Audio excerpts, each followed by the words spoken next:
Hello everyone, நான் Madan Gowri and hello my dear MG squad. இதுவரைக்கும் தமிழ்நாட்டில் ஹவுஸ் டூர் அப்படின்னு சொன்னாலே எல்லாருமே என்ன பண்ணியிருக்காங்கன்னு பார்த்தீங்கன்னா அவங்க வீடை வந்து டூர் எடுத்து காமிப்பாங்க. பட் இந்திய தொலைக்காட்சிகளில் இந்திய யூடியூப் வரலாற்றில் முதல் முறையாக நாம் காந்தியோட வீட்டுக்கு போய் அங்கேருந்து ஒரு ஹவுஸ் டூர் போட போகிறோம். Yes, you heard me right. நான் இப்போ குஜராத்தில் இருக்கேன். நான் சபர்மதி ஆசிரம் கிட்ட தான் இருந்துட்டு இருக்கேன். இப்போ வந்து காந்தியோட ஃப்ரெண்டு வீட்டில் இருக்கும். இது வந்து ஹவுஸ் ஆஃப் எம்ஜி அப்படின்னு சொல்லிட்டு அவரோட ஃப்ரெண்டு வீடு. பட் இது நம்மளுக்கு பத்தாது.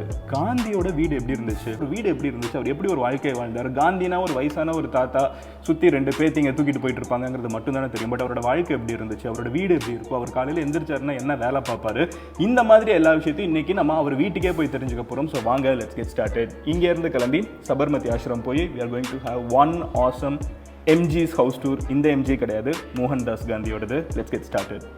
ஆரம்பிக்கலாமா? அவுட் ஆஃப் த ப்ளூ வண்டி போகிற இடத்துக்கு நடுவில் இப்படி ஒரு கோட்டை சுவர் மாதிரி ஒன்று வச்சுருக்காங்க. ஸோ என் பின்னாடி பார்க்குறீங்கல்ல, இந்த ஒரு பழைய காலத்து வீடு தான். இந்த ஒரு கூரை வீடு தான் காந்தியோட வீடு. இந்த ஒரு வீட்டில் உட்காந்துக்கிட்டு தான் இந்த ஃபாதர் ஆஃப் த நேஷனை நம்ம வந்து சொல்லிக்கிற அளவுக்கு ஒருத்தர் வந்திருக்காரு. பிரிட்டிஷர்ஸ் கூட, குவீனோட, அப்புறம் வந்து Mountbatten, all these people எல்லாருமே வந்து இங்கே வந்து நின்றுருக்காங்க இந்த வீட்டு முன்னாடி. எத்தனையோ பேர் நின்று இந்த வீட்டுக்கு முன்னாடி காந்தியை ஒரு டைமாவது பார்த்துடணும்னு காத்து கிடந்தவங்க கோடி பேர் இருந்திருப்பாங்க. அந்த இடத்துல நம்ம இப்போ நின்றுட்டுருக்கோம். பட் இந்த வீட்டுக்குள்ளே போகிறதுக்கு முன்னாடி இந்த வீட்டோட ஆம்பியன்ஸ் வந்து எனக்கு ரொம்ப பிடிச்சிருந்துச்சு. ஆம்பியன்ஸ்னால் வீட்டுக்குள்ளே இருக்கிற ஆம்பியன்ஸில் வீட்டுக்கு வெளியில் இருக்கிற ஆம்பியன்ஸ் எனக்கு ரொம்ப பிடிச்சிருந்துச்சு. அங்கேருந்தே ஆரம்பிக்கிறேன். நான் இப்போ எங்கே நின்றுட்டுருக்கேன்னு பார்த்தீங்கன்னா இதான வீடுங்க தெரியுதா?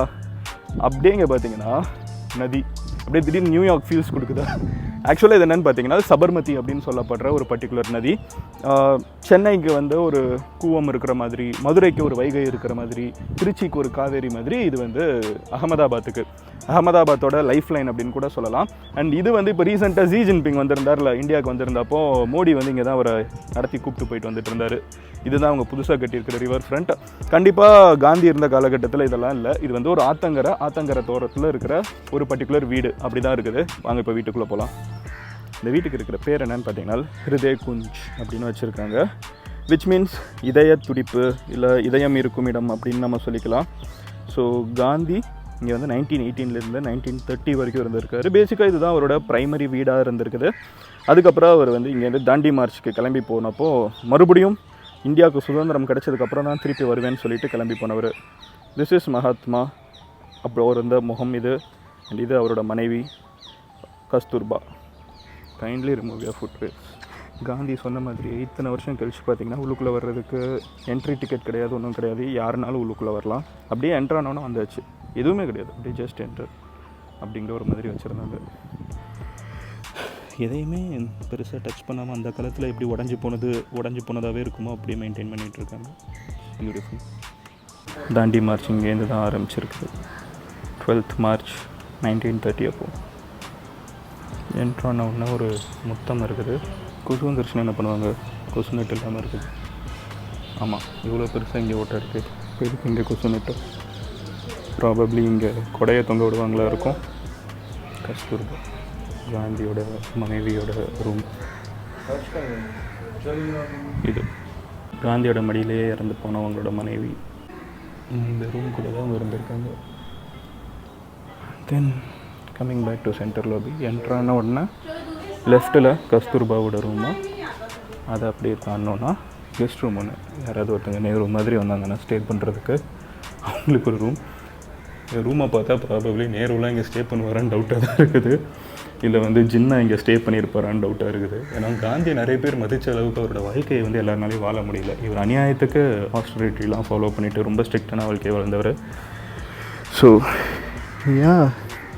இது நிறைய பேர் பண்ண முடியாத ஒரு விஷயம். வீடு அவ்வளோதாங்க. என்ட்ரன்ஸு இங்கே ஒரு கஸ்தூர்பா காந்தி ரூமு, அடுத்து கெஸ்ட்டுக்கு ஒரு ரூமு, அடுத்து அவ்வளோதான் முடிஞ்சிச்சு. அண்ட் வீட்டில் பார்த்திங்கன்னா பழைய காலத்து ஒயரிங் அங்கங்கே இன்னும் வச்சுருக்காங்க. அந்த நேட்டிவிட்டியை ப்ரிசர்வ் பண்ணி வச்சுருக்காங்க. அண்ட் இங்கே ஏதோ ஒரு குழி இருக்குது. இது எதுக்குன்னு தெரில. எதுக்காக இந்த குழி இருக்குன்னு யாராவது தெரிஞ்சிச்சுன்னா கமெண்ட் பண்ணுங்கள். Not exactly sure of it. Kitchen அடுத்து என்ட்ரன்ஸு, கஸ்தூர்பாக்கு ஒரு ரூமு, கெஸ்ட்டுக்கு ஒரு ரூமு, கிச்சன். அப்போ காந்திக்கு ரூம் எங்கேன்னு எனக்கு தெரில. உள்ளே வந்தோன்னா ஹை சீலிங் அண்ட் ஓ, அவங்க யூஸ் பண்ண பொருட்கள் வாக்கிங் ஸ்டிக்கு, காந்தி நடந்து போகிறதுக்கு யூஸ் பண்ணுற குச்சி, பேனா பார்க்குறதுக்கு எப்படி இருக்குது பாருங்கள், ஏதோ மரக்கட்டை மாதிரி. ஐ திங்க் இது வந்து இந்த அடுப்பு எரிஞ்சிட்டு இருக்கப்போ தீ இன்னும் வேகமாக பரவணுங்கிறதுக்காக ஊதுவாங்கள்ல, அந்த மாதிரி ஒன்று வச்சுருக்காங்க. ஸ்பூன் வச்சுருக்காங்க, அதே மாதிரி ஜெர்மன் சில்வரை ஸ்பூனு, வுட்டில் பேப்பர் கட்டுற தனியாக இருக்குது. அதே மாதிரி கிச்சனில் காய் வெட்டுறதுக்கு தேங்காய் துருவுறதுன்னு நினைக்கிறேன். இல்லை தயிர் மோர் கடையிறது. காந்தி ஜெயிலுக்கு போனப்போ யூஸ் பண்ண டம்ளர்னு இவ்வளோ பெருசுக்கு இருக்குது டம்ளரு. இதிலே கஞ்சி எல்லாம் குடிச்சுக்கணும்னு நினைக்கிறேன். பவுல்ஸ், காய்கறிகள், ஓகே, செப்பல், மரக்கட்டைங்க, வுட்டன் சாண்டல்ஸ். இதை போட்டு அவர் எப்படி நடந்திருப்பார்? கஷ்டம் ரொம்ப. இன்றைக்கி இருக்கிற மக்களை வந்து காந்திங்கிறதெல்லாம் தாண்டி இந்த மாதிரி பொருட்களை யூஸ் பண்ணி வாழணும்னு சொன்னால் எவ்வளோ கஷ்டமாக இருக்குன்னு யோசிச்சு பாருங்கள். கண்ணாடி பாருங்கள் எப்படி இருக்குன்னு. பிளேட்டு, ஸ்டோன் பிளேட்டு, கல்லில் பிளேட்டா, கஷ்டம்தான் வாழ்கிறது இந்த மாதிரி ஆட்களோட. கிச்சன்லேருந்து வெளியே வந்தோன்னா சைடில் இன்னொரு ரூம் இருக்குது. அதாவது லாபி இங்கே இருக்குது. என்ட்ரான உடனே கஸ்தூர்பாவோட ரூமு, கெஸ்ட் ரூமு, இந்த ஒரு ரூம் இருக்குது. இதுக்குலாம் நான் போக முடியல. சொன்ன மாதிரி காந்திக்குன்னு தனியாக பர்சனல் ரூம்லாம் கிடையாதான். அவர் பாட்டுக்கு இந்த ஹால் கூட இல்லை, முன்னாடி வீட்டோட என்ட்ரன்ஸில் அவர் பாட்டு படுத்திருப்பாராம். வீட்டுக்குள்ளே கூட போக மாட்டாராம். இங்கே யார் வந்தாலும் மீட் பண்ணுறதுக்கு வீட்டு முன்னாடியே படுத்திருப்பார். இம்பார்ட்டண்ட்டான டெசிஷன்னா மட்டும் இந்த ஒரு மீட்டிங் ரூமில் எடுப்பாங்களாம். பட் அதர்வைஸ் வீடு, கஸ்தூர்பாக்கு ரூம் இருக்குது, கிச்சன் இருக்குது, கெஸ்ட்டுக்கு ஒரு ரூம் இருக்குது. காந்தியோட ஆசிரமத்தில், காந்தியோட வீட்டில் ரூம் கிடையாது. ஒரே ஒரு மீட்டிங் ரூம் மட்டும்தான் இருக்குது. அவர் இங்கே தான் படுத்து தூங்குவார் வெளியில்.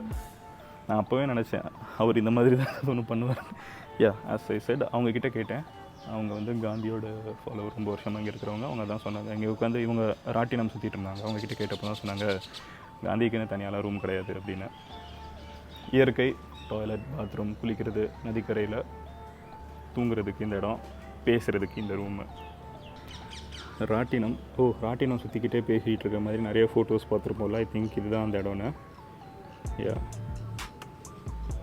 ஸோ காந்தியோட வீட்டை வந்து நீங்கள் on scale of 1 to 10 rate பண்ணணுன்னா எவ்வளோ ரேட் பண்ணுவீங்க? உங்களால் எவ்வளோ இங்கே இருக்க முடியும்னு நினைக்கிறீங்க? எனக்கு என்ன ஆச்சரியம்னு பார்த்தீங்கன்னா, அது ஒரு மனுஷன் இவ்வளோ சிம்பிளாக இருக்க முடியுமா? காந்தியை பற்றி நிறைய கிரிட்டிசிசம் இருக்குது, சரியா? அவர் வந்து ஜின்னாவோட காரில் சுற்றினார், நெஹ்ருவோட அவர் வந்து நிறைய பெரிய பெரிய காரில் போயிருக்காரு அப்படின்லாம் சொல்லுவாங்க. அதெல்லாம் இருந்தாலும் ஒரு 2 டிகேடுக்கு ஒரு ஆசிரமத்தில் இப்படி ஒரு வாழ்க்கையை வாழணும்னு அவசியமே கிடையாது. கரெக்டாக அவர் கேட்டால் யார் இல்லைன்னு சொல்லியிருக்க போகிறாங்க அந்த காலகட்டத்தில். அவர் மேலே 1000 கிரிட்டிசிசம் இருக்குது. அவர் சுபாஷ் சந்திர போஸ்க்கு சப்போர்ட் பண்ணலங்கிறது, பகத்சிங்குக்கு ஹெல்ப் பண்ணலங்கிறது, நிறைய கிரிட்டிசிசம் இருந்தாலும் அவரோட வாழ்க்கையை நம்ம வந்து இன்றைக்கி இத்தனை வருஷம், ஆல்மோஸ்ட் 100 years ஆச்சு அவர் இங்கே வாழ்ந்து, இங்கேருந்து வந்து பார்க்குறப்போ இவ்வளோ சிம்பிளாக ஒரு மனுஷன் எப்படி இருக்க முடியும்? எல்லாம் இருந்தும் எல்லாத்தையும் விட்டுட்டு சிம்பிளாக எப்படி இருக்க முடியுங்கிற ஆச்சரியம் மட்டும்தான் எனக்கு இருக்குது.